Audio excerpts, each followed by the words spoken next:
Shri Thennala sir കേരളത്തിലെ കോൺഗ്രസിൻ്റെ ഒരു സൗമ്യ മുഖമായിരുന്നു.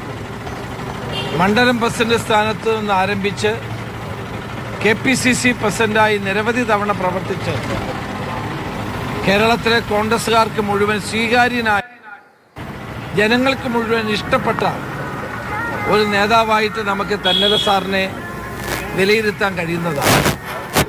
കേരളത്തിലെ കോൺഗ്രസിൽ എന്നെല്ലാം പ്രതിസന്ധി ഉണ്ടായിട്ടുണ്ടോ അന്നെല്ലാം തെന്നല സാറിനെ വിളിക്കുമ്പോൾ ആ പ്രതിസന്ധിക്ക് ഒരയവുണ്ടാകുമായിരുന്നു. എല്ലാവർക്കും സ്വീകാര്യമായ നിലയിൽ പ്രവർത്തിക്കാൻ അദ്ദേഹത്തിന് സാധിച്ചു എന്നുള്ളതാണ് അതിൻ്റെ കാരണം.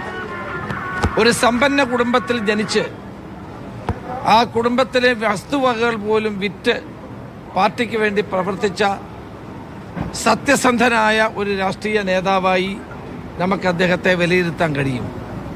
കത്തിച്ചു വെച്ച ഒരു നിലവിളക്കിൻ്റെ പ്രശോഭിത അദ്ദേഹത്തെ കാണുമ്പോൾ നമുക്ക് തോന്നും അത്രമാത്രം പ്രവർത്തകരോട് ആർദ്രതയും സ്നേഹവും, അതോടൊപ്പം തന്നെ പാർട്ടി പ്രവർത്തനങ്ങളിൽ നിഷ്പക്ഷ സമീപനവും സ്വീകരിച്ച ഒരു വലിയ മനുഷ്യനാണ് ശ്രീ തെന്നല ബാലകൃഷ്ണപിള്ള സാറെന്ന് പറയാൻ കഴിയും. 1982 അദ്ദേഹം മന്ത്രിയാകുമെന്നാണ് നമ്മളൊക്കെ അറിഞ്ഞത്. അന്നേരമാണ് ലീഡർ ശ്രീ K. കരുണാകരൻ എന്നെ മന്ത്രിസഭയിലേക്ക് എടുത്തത്. അതിന്